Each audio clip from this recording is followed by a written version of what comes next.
Cukup teman-teman? Akan kembali ke tempat.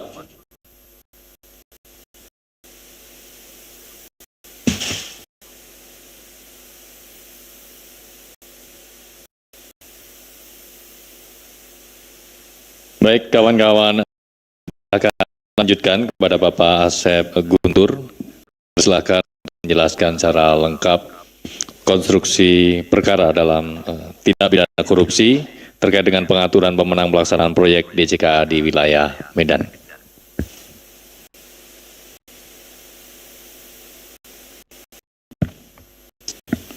Bismillahirrahmanirrahim. Assalamualaikum warahmatullahi wabarakatuh. Waalaikumsalam. Selamat malam dan salam sejahtera bagi kita sekalian yang saya hormati, yang selalu membersamai kami dan selalu ada bersama kami, rekan-rekan jurnalis, dalam rangka penanganan perkara tindak pidana korupsi. Pada kesempatan malam hari ini akan kami sampaikan terkait dengan penahanan tersangka dugaan tindak pidana korupsi, pengaturan pemenangan pelaksana proyek DJKA di wilayah Medan. Jadi seperti yang sudah kami sampaikan sebelumnya bahwa proyek jalur kereta api ini bermula dari OTT yang kami laksanakan di Semarang. Ya, kemudian beberapa jalur yang di Semarang, Solo, kemudian di Jawa Barat, kemudian lanjut yang sekarang di Medan. Iya, perkaranya. Pada kesempatan ini, hari Senin tanggal 1 Desember 2025, KPK akan menyampaikan update perkembangan penyidikan, yaitu penahanan tersangka terkait dugaan tindak pidana korupsi, pengaturan pemenang pelaksana proyek dalam pembangunan dan pemeliharaan proyek jalur kereta api DJKA di wilayah Medan. Ya, ini masih terkait dengan perkara pemeliharaan dan pembangunan jalur kereta api sebelumnya. Kita ketahui bahwa kereta api adalah salah satu moda transportasi andalan ya, selain dari menggunakan bis dan tentunya pesawat udara maupun pesawat kapal laut. Nah, untuk kereta api ini juga memegang peranan penting khususnya untuk daerah-daerah tertentu. Dan semoga saja kita doakan bersama karena beberapa hari ini untuk wilayah Aceh dan Medan terkena bencana ya, banjir bandang ya, kita turut berprihatin, semoga masyarakat di sana bisa kembali segera pulih ya, dari bencana tersebut. Setelah dilakukan serangkaian kegiatan penyelidikan dan penyidikan berdasarkan kecukupan alat bukti, KPK kemudian menetapkan tersangka dan melakukan penahanan terhadap 2 orang, yaitu Saudara EKW selaku ASN pada Direktorat Keselamatan Perkeretaapian DJKA Kemenhub RI, PPK di Balai Teknik Perkeretaapian Medan tahun 2021 sampai dengan 2024. Kemudian Saudara MHC selaku ASN pada Direktorat Keselamatan Perkeretaapian DJKA Kemenhub RI, PPK di Balai Teknik Perkeretaapian Medan tahun 2021 sampai dengan 2024 ya. Para tersangka ditahan untuk 20 hari pertama sejak tanggal 1 Desember hari ini sampai dengan 20 Desember tahun 2025 di cabang Rumah Tahanan Negara kelas 1 Jakarta Timur. Adapun konstruksi perkaranya adalah sebagai berikut. Terdapat beberapa perbuatan pengkondisian yang dilakukan oleh MHC beserta staf yang membantunya terkait paket-paket pekerjaan yang menjadi kewenangan sebagai PPK. Jadi PPK memiliki kewenangan dalam pengkondisian dalam paket-paket pekerjaannya. Salah satunya perbuatan penyimpangannya itu pengkondisian. Seharusnya itu tidak terjadi. Yaitu pembangunan emplasemen dan bangunan stasiun Medan tahap 2 JLKAMB baik dengan berkoordinasi bersama Pokja, paket pekerjaan JLKAMB, maupun dengan modus kegiatan asistensi di beberapa lokasi. Jadi dilakukan asistensi ke beberapa pihak yang dipusatkan di beberapa lokasi. Nanti kami sebutkan, itu sebetulnya asistensi itu adalah untuk pengkondisian, itu ya, pengkondisian lelang, baik sebelum atau pada saat proses lelang. Jadi dari sejak awal memang sudah dikondisikan siapa yang akan menjadi pemenang dari proyek pembangunan dan pemeliharaan jalur kereta api di wilayah Medan. Seperti itu. Baik MHC selaku PPK sekaligus perpanjangan tangan dari saudara HT selaku Direktur Prasarana memberikan arahan kepada Ketua Kelompok Kerja atau Pokja berupa list atau plotting penyedia jasa yang akan dimenangkan saat lelang sebagai atensi.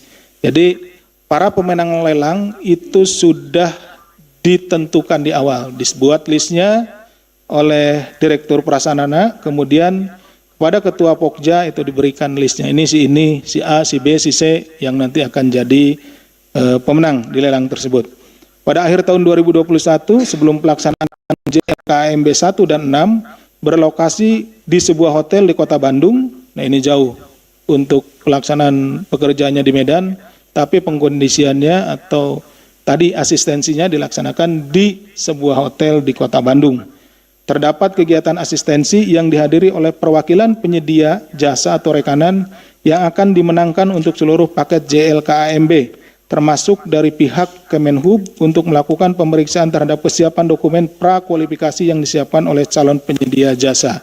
Karena tetap saja di dalam proses lelang tersebut tahap-tahapnya akan tetap diikuti, ya.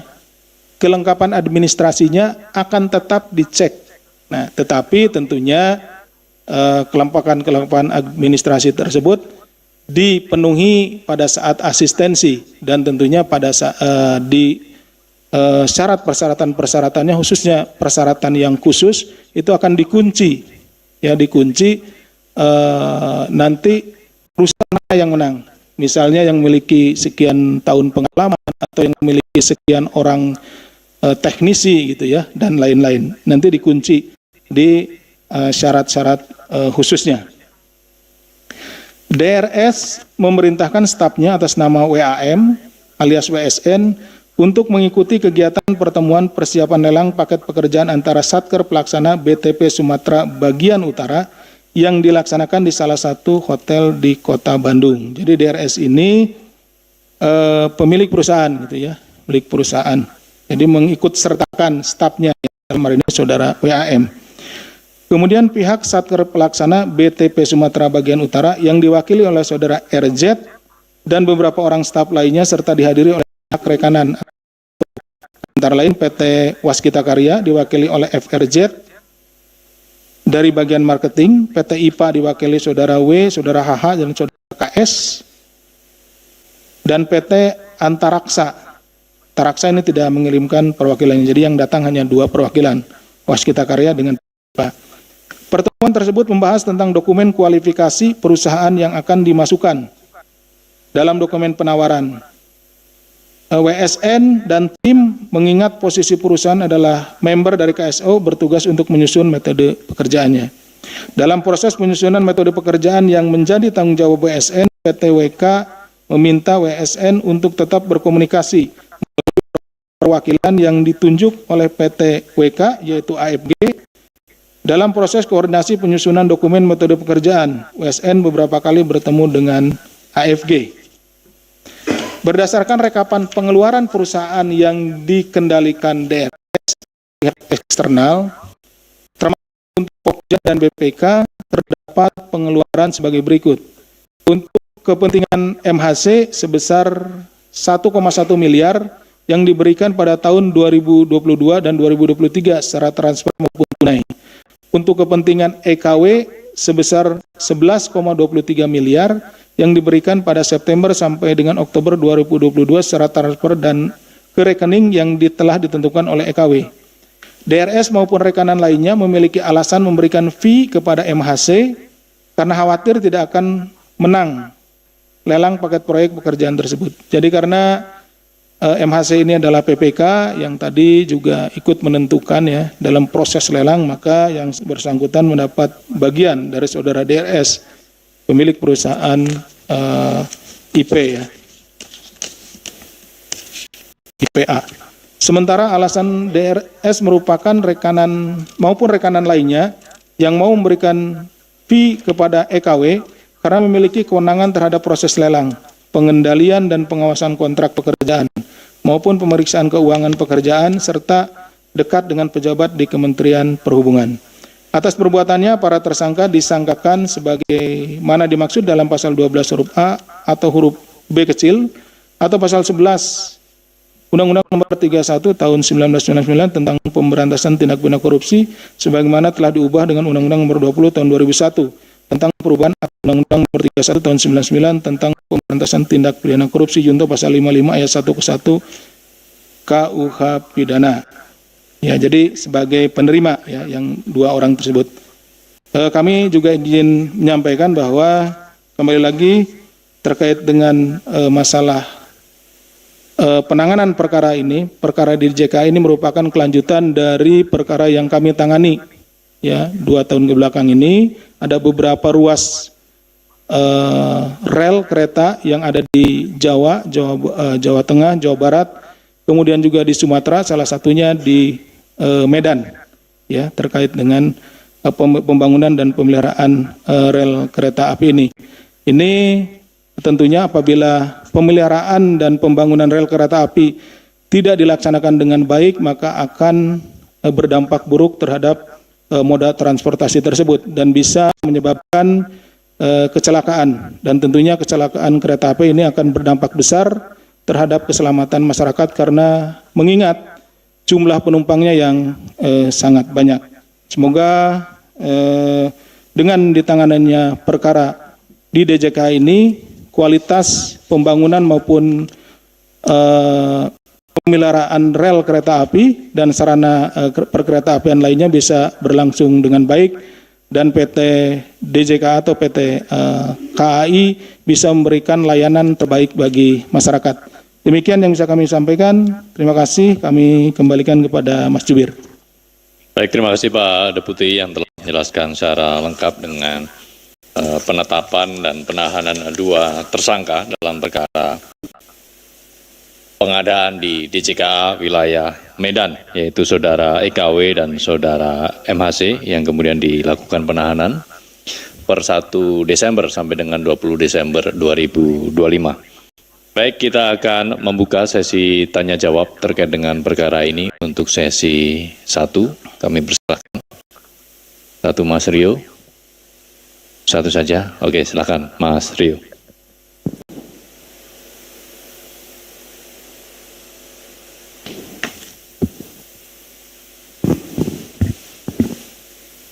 Malam.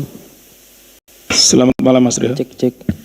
Malam Pak Asep, Mas Budi, Rio Ariantara.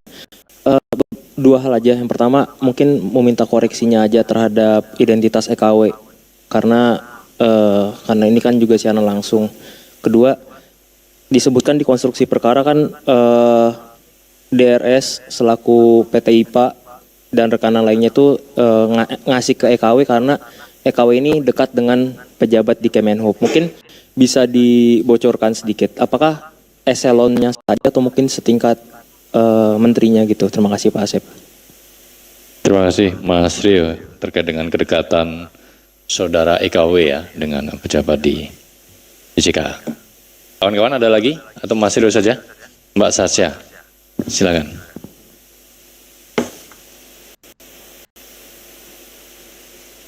Malam Pak Asep, Mas Budi.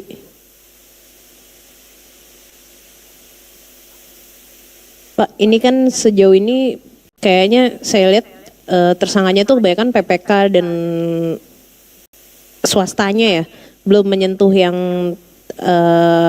di high levelnya gitu. Pertanyaannya, ini sebenarnya KPK belum mengendus ke high levelnya gitu, misalnya kayak yang tadi disebut sama Rio, semacam dirjen atau menterinya atau gimana sih Pak, atau ada kesulitan apa gitu karena ini terlalu luas atau gimana? Itu aja sih Pak, makasih.